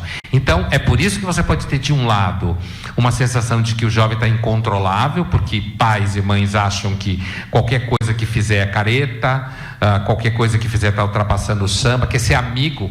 Eu não conheço aluna que tem mais vergonha do que mãe, que quer ir para a balada junto com ela quer morrer, ela quer entrar embaixo da mesa. A mãe que quer que confundam ela com a irmã mais velha, a filha quer morrer com isso, acha isso o fim da picada, certo?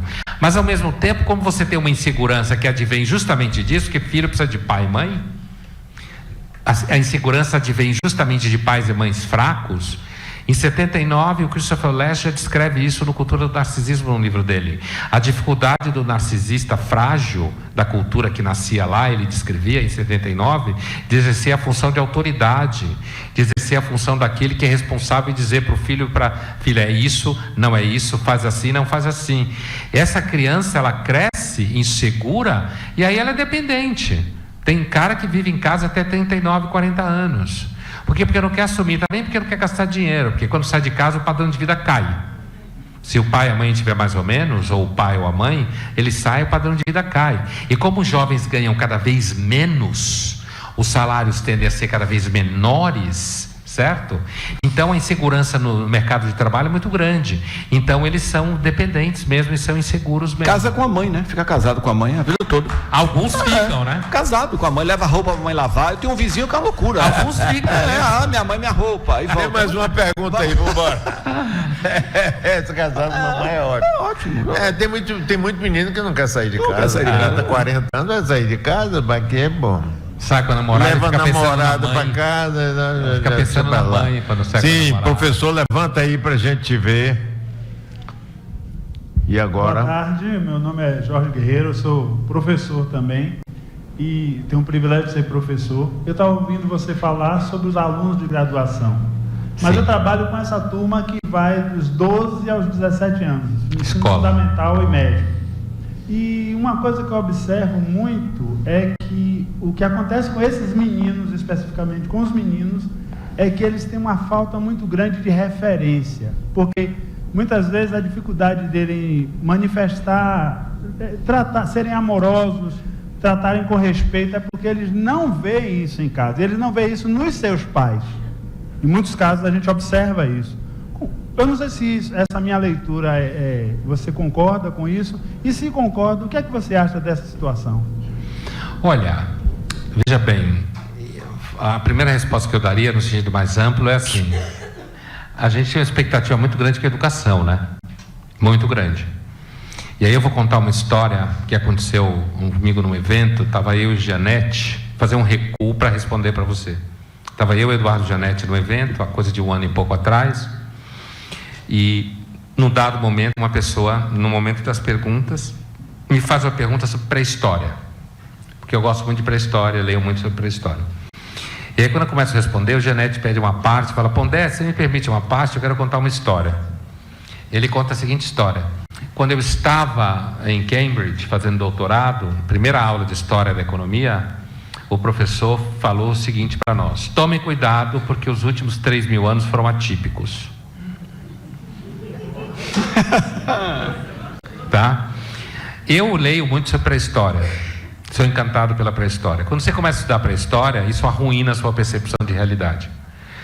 toda vez que você vai discutir o mundo contemporâneo, você tem que fazer um recorte e ficar ali dentro. Porque se você deixar, que nem a pergunta dele abriu minha visão de novo, que é uma coisa que eu fico tentando fechar quando eu discuto o mundo contemporâneo.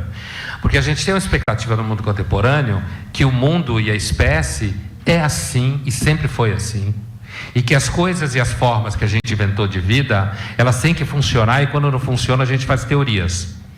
Quando esse professor do Janete de economia brincou falando, preste atenção, os últimos 3.000 anos foram atípicos, ele estava se referindo à hegemonia da agricultura. Era uma aula de história da economia, né? A hegemonia da agricultura. A espécie, para fazer um número redondo, tem 100.000 anos. Redondo, né? Sem levar em conta nossos ancestrais, mas sapiens, nós biologicamente igual. Número redondo, 70 a 100.000 anos. Portanto, os últimos 3.000 anos são atípicos. Nós somos uma espécie paleolítica, do alto paleolítico, nômade, certo? Por isso que a gente tem que ficar andando em esteira, porque a comida vira veneno. Que morria lá pelos 30, 40 anos de idade, tá? Que andava muito, por isso hoje a gente tem tanto tédio, tem que ficar fazendo reforma, mudando, inventando coisa na casa, porque a gente fica parado no mesmo lugar, certo? E aí o que isso tem a ver com educação? Porque uma educação é uma coisa que a gente inventou ontem. E a gente já inventou ontem, e a gente pega um monte de criança. Olha, eu não sou Pink Floyd, we don't need no education, não, tá? Não é isso que eu quero dizer, mas assim, a educação foi inventada sábado passado, se você fizer uma analogia com a periodicidade pré-histórica. Sábado passado. As crianças, que aliás eram muito mais ágeis do que as nossas de hoje, porque já cresciam e tinham que cuidar de muitas coisas, hoje você tem criança até 20 e adolescente até 40.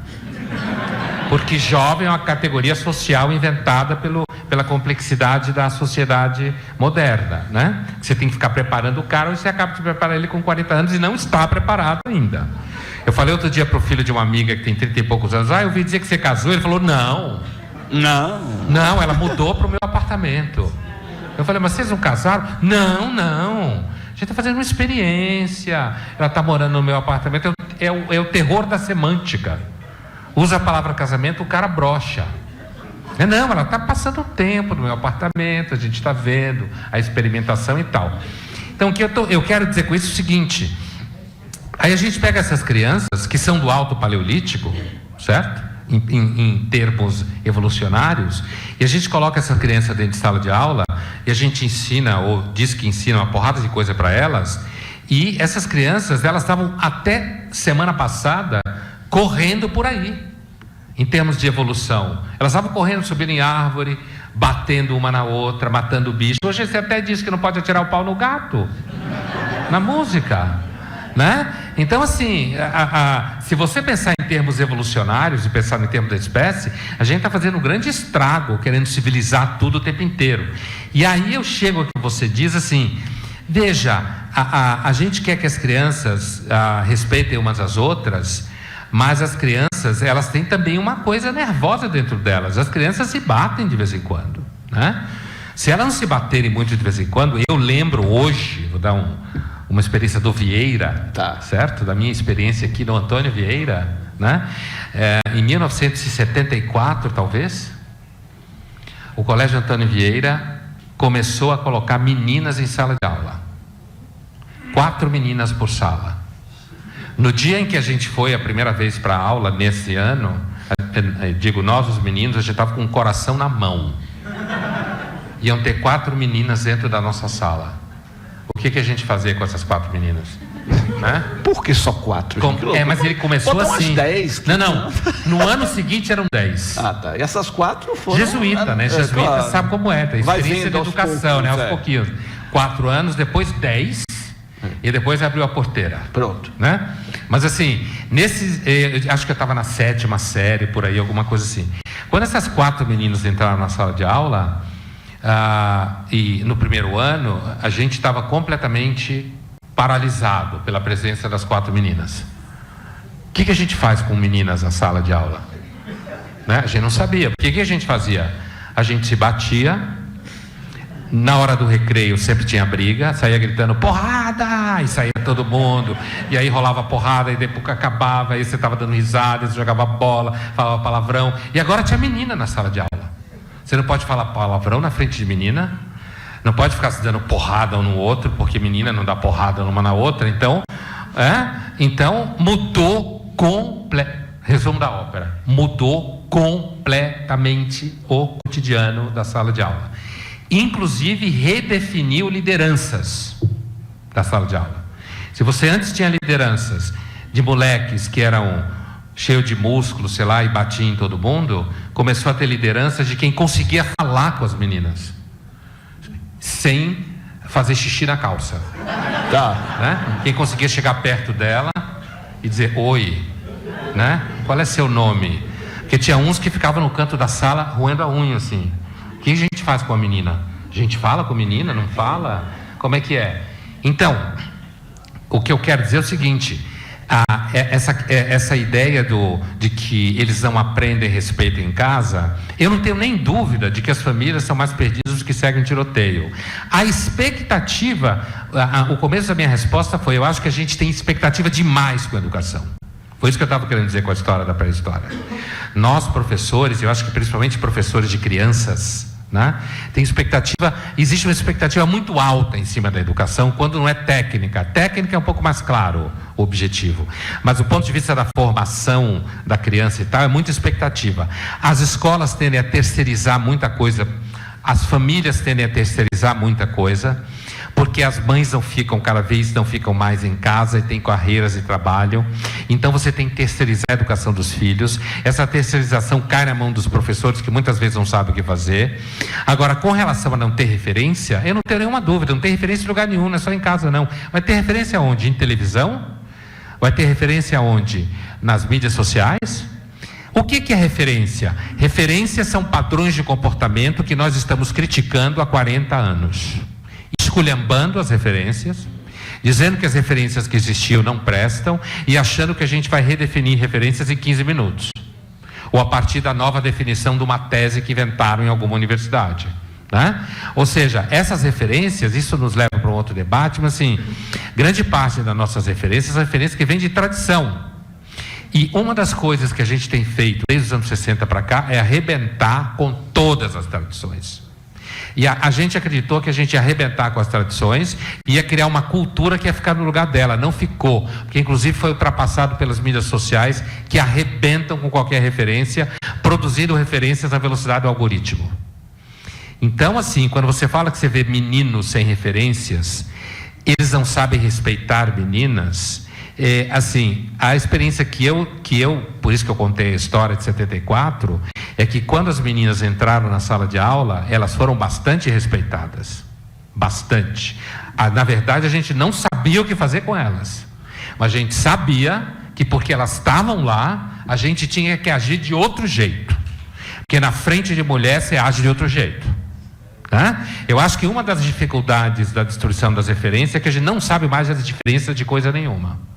Confundindo todo tipo de referência com opressão, com autoritarismo, com machismo, arrebentou com as diferenças. Você sabe, diferença em grego, outro se fala héteros, certo? Então, quer dizer, esse tema da diferença de fato fica difícil. Então, eu acho que a referência dos meninos em relação às meninas, eu escuto, tenho muitas amigas psicanalistas, alunas, e minha mulher é psicanalista, então eu escuto muito a dificuldade de jovens de 17, 16 anos de ter referência de identidade sexual, de ter referência afetiva de desejo, de projeto de vida, sem referência nenhuma mesmo. Eu acho que vai piorar. E a escola não vai conseguir fazer praticamente coisa nenhuma, porque ela é tão perdida quanto o resto. E aí, Luísa? A minha pergunta já foi feita, com outras palavras, acho que já foi respondida. Era por que o sexo, ou o homossexualismo, no sexo masculino, está crescendo tanto e você vai continuar nesse crescimento. Era essa. Mas acho que Vossa Excelência já respondeu. Aproveito a oportunidade para dizer que vemos nessa mesa 3 cérebros de uma riqueza enorme enorme. E digo mais, gosto de ouvi-lo na Metrópole, no comentário na Metrópole, e não perco o programa da TV Cultura, quando Vossa Excelência está presente. Obrigado. Parabéns pela juventude também. Obrigado. Eu quero aproveitar aqui e pedir licença para informar o falecimento, já tinha sido informado antes, de um grande amigo, Aristarco Braga, que será sepultado amanhã às 10h30 na Capela A do Jardim da Saudade. Ele foi um queridíssimo amigo e foi um dos precursores aqui da área de construção civil e de incorporação imobiliária. Uma figura maravilhosa, era um homem de um sorriso largo, bonito, alegre. E agora é você, Fernando. Pois é, eu queria lançar aqui um negócio para você, que pra gente tá muito sério o negócio, né? Então vamos embora voltar, tá muito sério. Quer falar de sacanagem? Olha, tem dois termos que você usa aqui que eu gosto muito: o canalha e a vagabunda. Que esses dois termos aparecem sempre que se tem uma separação. Eu queria que você contasse um pouco o que negócio é esse? Quem é o canalha, quem é a vagabunda, por que se usa muito isso e tal? Então, você sabe que isso é uma das questões que eu sou mais perguntado sobre o livro, de quem lê o livro. Tá. Né? Pô, Pondé, canalha, vagabunda e tal. Já recebi alguns e-mails confessionais interessantes sobre esse. Eu me sinto um canalha, eu me sinto uma vagabunda. Vamos lá. É assim, veja. Primeiro, a ideia do canalha e da vagabunda tem uma credencial rodriguiana, né? Tá, claro. Sim, o Nelson dizia: no futuro nós vamos ter saudade do canalha honesto. E a gente já tem, né? Porque os canalhas hoje dizem que são por opressão do capital, do patriarcado, da igreja, né? E o canalha honesto no Nelson é aquele cara que agarrou a cunhada, ela saindo do banheiro, cabelo molhado, irresistível, ele vai e agarra ela. Cheirosa. A cheirosa, saiu do banho, o toda cheiro molhadinha. Do sabonete irresistível. Ele agarra a cunhada e depois ele confessa para a mulher dele: filho, eu não resisti, sua irmã é muito linda, né? É um canalha honesto, é canalha, mas confessa, né? Hoje ele dizia: não, fui obrigado, minha mãe não me deu amor, alguma coisa assim. E o Nelson dizia que o segredo do casamento feliz é uma cunhada mais jovem, né? Isso é uma frase de um canalha honesto. Lapidar. Né? A canalha honesto. E a vagabunda, né? A vagabunda também tem uma credencial no Nelson, que é assim, o Nelson, todo mundo sabe, repetir história de jeito um pouco diferente. Ele tinha ideias obsessivas. Ele dizia: se me tirar minhas obsessões, eu não sou ninguém, né? Ideias fixas. Então tem aquela história do cara que está desconfiando que a mulher está traindo ele. Então ele um dia resolve não ir para a repartição, onde eles trabalham no Nelson, anos 50, 60 no Rio, na repartição pública. Repartição. Repartição, como você falava. Repartição, nome maravilhoso. E aí o cara não vai na repartição e fica escondido, fala tchau para a mulher, e aí vê que a mulher sai toda perfumada, cheirosa, como diria o Nelson, batata. Né? Batata. Abacaxi. A mulher está tendo amante, está com amante. E aí ele segue ela, aí ela vê que ela entra num prédio, que tem uma loja embaixo, uma coisa assim, ele sobe atrás, está armado. Ele põe o vidro na porta, começa a ouvir ela rindo e tal. Ela não via a mulher dele arcalhada há muito tempo, né? Ele mete o pé na porta, põe um revólver na cara dela. Sua vagabunda. Aí ela começa a chorar, o amante sai correndo. E ela: não me perdoe, não me mate, não me mate. E pula pela janela. Ela cai lá embaixo, se arrebenta toda. Ele sai correndo, né? Chega lá, ela está chorando, ensanguentada. Ele abraça ela e ela fala: me perdoe, me perdoe, me perdoe. Aí ele fala para ela assim: eu te perdoo, meu amor. Aí o povo em volta, aquele mesmo que tem gente que acha que tem que decidir tudo diretamente na política, né? Grita: não perdoa a vagabunda, não! Mata essa vagabunda! Adúltera, mata a vagabunda! Né? Bom, então, no livro, eu digo que uma grande tensão que você pode viver, estando numa situação como essa, é se perguntar se você é um canalha ou se você é uma vagabunda. Canalha seria o que no caso aqui? Um cara que de repente abandona a família inteira, abandona alguém que dedicou a vida a ele durante tantos anos, mãe dos filhos, e troca ela, sei lá, por uma mina novinha de 25 anos. Como ele vai saber se ele é um canalha ou não? Você leu, você sabe o que eu estou falando. Claro. No livro ele fica se perguntando: como que eu posso ter certeza se eu sou um canalha ou não? As versões são as mais variadas. Meus amigos provavelmente vão me dizer: não, você não é um canalha, tua mulher não estava mais te dando atenção, a vida estava sem graça, aquele velho encantamento da mulher mais jovem, leve, divertida, cheia de vida, cheia de tesão, porque é uma mulher jovem, certo? Antes da menopausa, certo? Então assim, então você não é um canalha, você é alguém que resolveu pegar a vida pelos cabelos e viver. Mas ao mesmo tempo, alguém, sei lá, uma amiga dela, ou um filho teu, pode virar e dizer: não, você é um canalha. Agora que vocês estão lá pelos 50 e tantos anos, a vida estabelecida, depois de tudo que ela ajudou a você, você vai e troca ela por uma mulher de 25 anos? Você é um canalha, senão você não teria feito isso.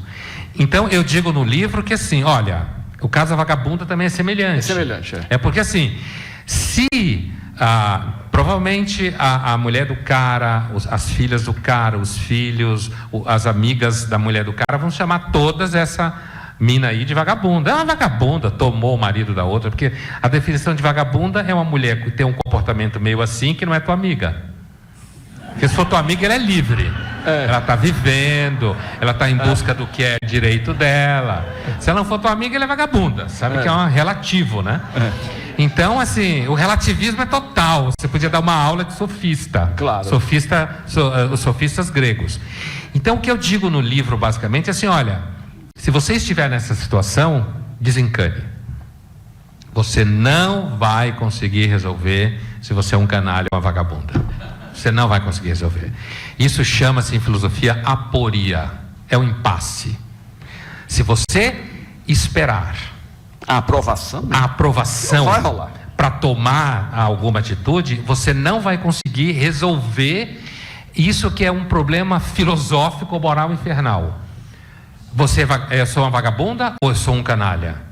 E eu tenho ou não tenho direito de fazer isso? Você não vai sair do lugar, porque não vai haver aprovação, porque existem argumentos suficientes para as duas posições. É aquilo que o Nelson também fala: a felicidade plena causa uma inveja terrível, né? É insuportável. É insuportável. Você vê alguém que consegue, largou um casamento, está vivendo as mil maravilhas com a mulher, os beijos, isso incomoda de uma maneira, né? As amigas, que ódio que ele não está comigo, eu vacilei e não peguei antes. Ela deu bote antes de mim, já estava de olho, mas ela atravessou. Então, e a felicidade... Eu não tive coragem. Pessoas felizes, pessoas que demonstram muita felicidade em público, eu acho que um dia vai ser crime, inclusive, porque você é crime de desigualdade afetiva, né? Você ser mais feliz do que os outros é um crime de desigualdade afetiva.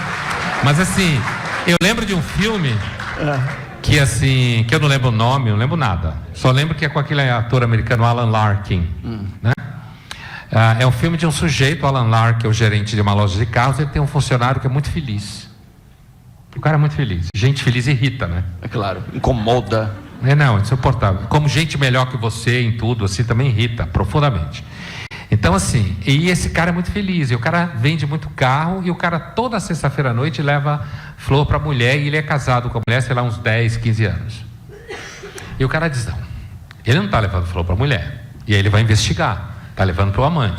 Ninguém leva flor para a mulher toda sexta-feira depois de 15 anos de casado. Ninguém normal, né? E aí ele descobre que ele leva flor para a mulher, e a mulher recebe ele na porta de casa e abraça e beija, e o sujeito começa a ficar encanado com aquilo, que não é possível. E a felicidade do sujeito incomoda ele profundamente. E aí ele tanto faz, que consegue fazer com que o cara seja demitido da loja. Né? O cara é demitido porque aí ele fica feliz. Esse desgraçado foi demitido, agora vai se ferrar. Perdeu o emprego, a mulher dele vai largar ele, porque ele vai ficar sem dinheiro. Não vai ter mais dinheiro para comprar flor. E ela vai dar um pé na bunda dele. E aí passa um tempo e ele vai num bar lá de vendedores de carro, encontra o cara, e o cara tá super feliz. Diz: não é possível. Né? E aí ele vai até o cara e ele diz assim: mas como? E aí o cara fala assim, quando vê o ex-chefe, ele abraça e agradece. Você não sabe o bem que você fez para mim. Há anos que que eu e a minha mulher queríamos abrir uma loja só para nós e a gente não tinha coragem. O que você fez comigo foi genial. Eu e a minha mulher abrimos uma loja, estamos ganhando dinheiro e a gente trabalha junto e a gente adora ficar junto. O cara queria se matar. Ele queria se matar porque assim, ele achou que ia acabar o casamento do sujeito ia pro saco, e foi justamente o contrário. Quer dizer, o sujeito não é que ele dava mais flores para a mulher, ele estava trabalhando com a mulher, os dois estavam ganhando dinheiro, estava feliz. Eles eram dono do negócio. Esse tipo de situação, de fato, é mortal. Você já pensou hoje, nesses tempos de rede social e de celular, um casal se agarrando em público? É um incômodo colossal. Escandaloso, não tem necessidade disso. Para que essa exposição? Estão quase um dentro do outro, né? Olha para ali, que horror. A língua, né? A língua, para mim não se sabe, só se vê um corpo. Não se sabe mais nem quem está com quem, né? É uma coisa engraçada, porque hoje em dia, aquele exemplo que você deu, o casal está lá com o celular. Na hora que você vê o casal, um quase montado no outro, aquilo gera um mal-estar colossal, e né? Se é um casal hétero, não tem nem a desculpa que é militância de gênero, né? Não, de jeito nenhum. Porque é hétero, então não tem direito, não tem por que ficar se agarrando no shopping. Então, pessoa... Mas é engraçado, tem causado espanto mesmo. É mal-estar. As pessoas ficam olhando e dizendo, não, tem alguma coisa errada aí. Deve ter, porque senão eles não tinham que ter tanto desejo, né? Eu acho que tem um certo anemia do desejo, assim. Sabe? Olha, mas daqui a pouquinho nós vamos ter que encerrar o programa. É bom quando tem esse ódio, mesmo que seja mentiroso. Ele está cético hoje. Mas Luiz Felipe estará ali no saguão, autografando o livro dele. Os livros, se quiserem comprar outros livros, a Livraria Cultura tem também. E mais uma vez eu quero agradecer a presença de vocês todos. Abrão Brito, você está muito calado. Você fumou muita maconha hoje, meu filho? Boa tarde, doutor Mário. Boa noite, auditório. Ouvindo Luiz Felipe Pondé e aprendendo. Não vou para casa essa semana, vou daqui a 15 dias, porque o bicho pegou. Essa altura eu não tenho nada a ver com isso, certo?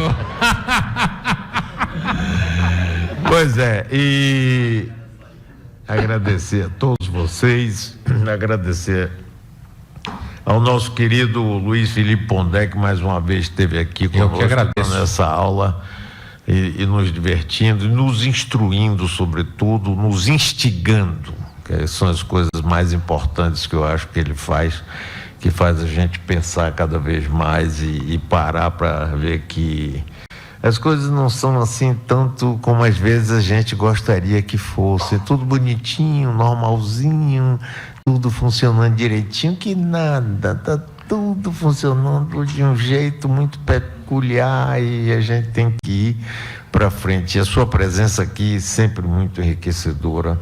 Espero que você volte muitas vezes, viu?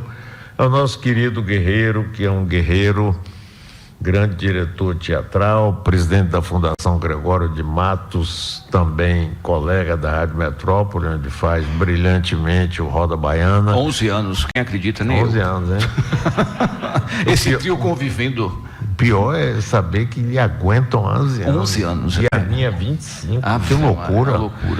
Quero agradecer aqui a Livraria Cultura, o Teatro Eva Ers, que nos dá esse espetáculo, esse espaço maravilhoso, a Macaco Gordo, que nos filma, a Lar Shopping, que fornece aqui os móveis, e a ITS, que fornece a internet, e mais do que tudo a vocês. Estávamos com saudade, quem sabe um dia mais para frente a gente volte a se encontrar, mas sempre a gente se encontra diariamente na Rádio Metrópole. Um grande abraço para vocês, muito boa noite, muitíssimo obrigado.